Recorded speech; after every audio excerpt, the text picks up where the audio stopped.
Ayan po, no, maaga pong nagising si Ate Tasha at magwawalis. Ayan, para po malinis ang ating bakuran. Exercise din po nila yan, no.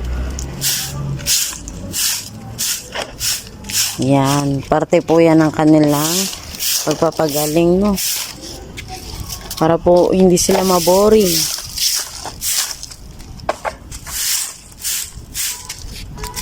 Daming dahon, no, Tita Tasha.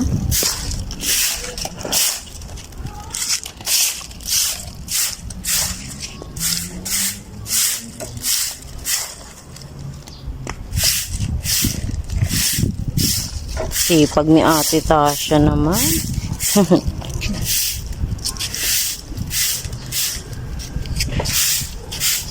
Gusto mo ba ulit labas tayo?